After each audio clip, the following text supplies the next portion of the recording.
Okay, dudes, after all this stalling, we're finally gonna get back to the stupid Jessie and James optimal team thing. Now, I just want to say, let's start with where we left off.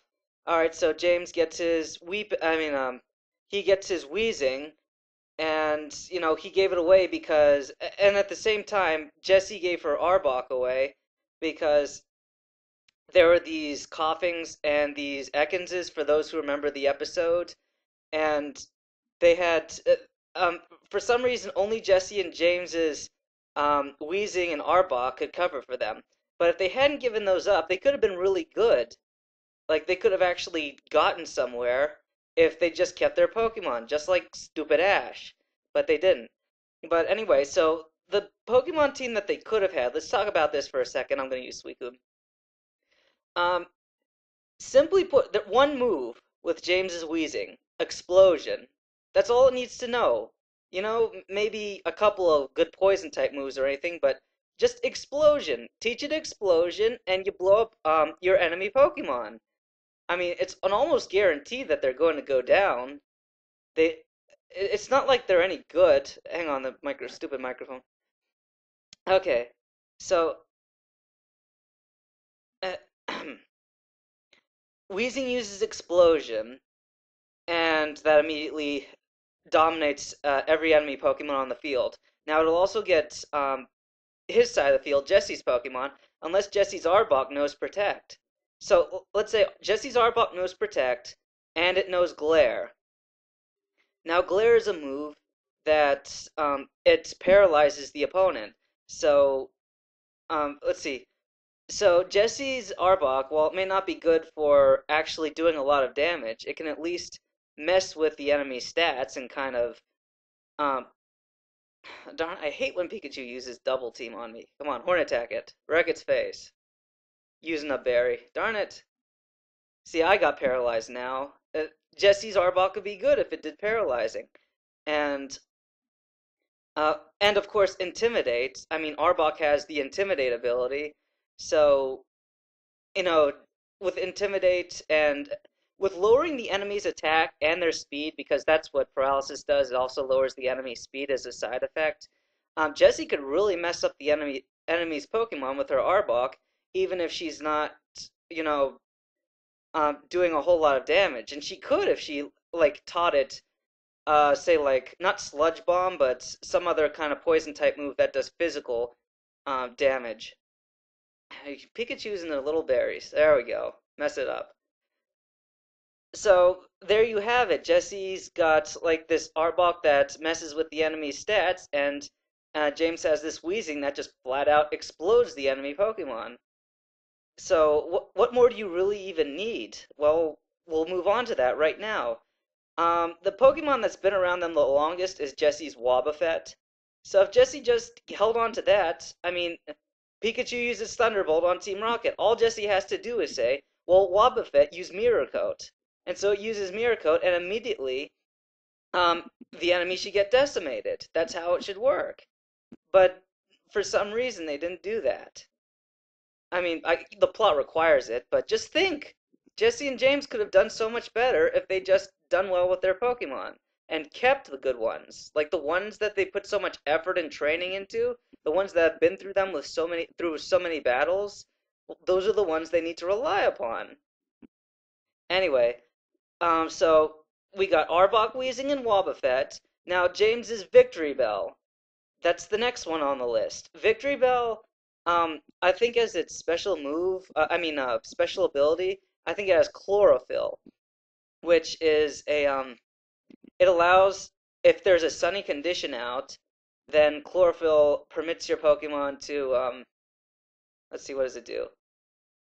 It, it raises Victreebel's speed if there are sunny conditions. And also, if there are sunny conditions, then if Victreebel is able to learn Solar Beam, then, as you guys probably know, Solar Beam can immediately be used. So, alright, good, Togepi leveled up.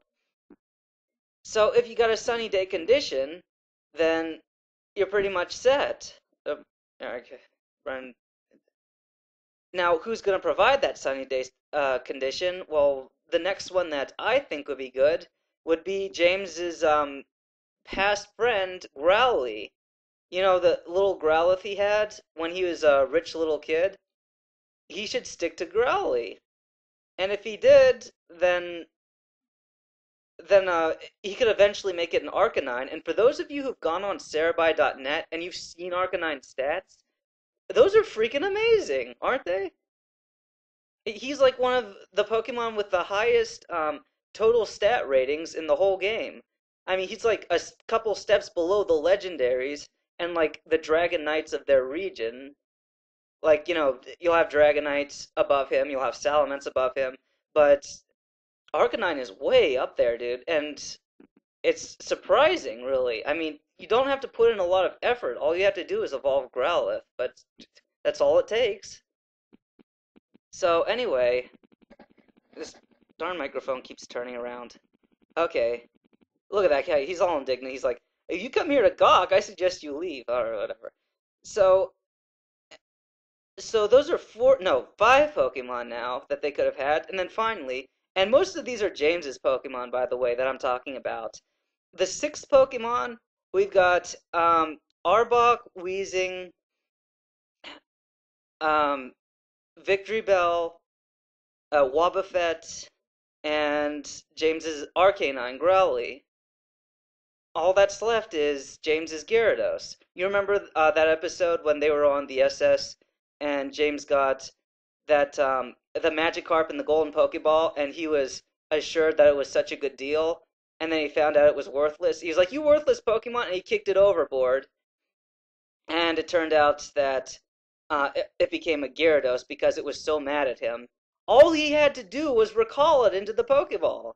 That was it. All he had to do, put it out, said return, and that would issue the little red beam of light. It would suck the Gyarados back in the Pokeball, and then James would have himself a Gyarados with, probably Hyper Beam, and I think it did know Hyper Beam, and Hydro Pump, most likely. I mean, I might be going out on a limb there, but just think about how good of a team they could have had. Those six Pokemon that they pulled together, they would have been able to kick Ash's butt easily. I don't care, like, what people say about how Ash actually trains his Pokemon, and, Ash keeps renewing his Pokemon over and over again. It's stupid. So, oh man, darn it. Alright, fine. Dug your own grave there, didn't you, Growlithe? So, Team Rocket could have done so well, but they decided, I guess, to suck. It's not them. I understand that it's the plot that requires it. But it's nice to think about alternate situations, isn't it? Anyway, I'm gonna concentrate back on the game. So, let's see. Alright, so they're talking about Jasmine. As a gym leader, oh, hang on just a second. What she said. I mean to bring her back with me. Nobody better get in my way. I like Jasmine as a character in here because she's like my dream girl, pretty much. I don't really want a girlfriend, but if I were to get one, I'd want Jasmine because she's very soft-spoken, very kind-hearted. She's pretty. I liked how pretty she was.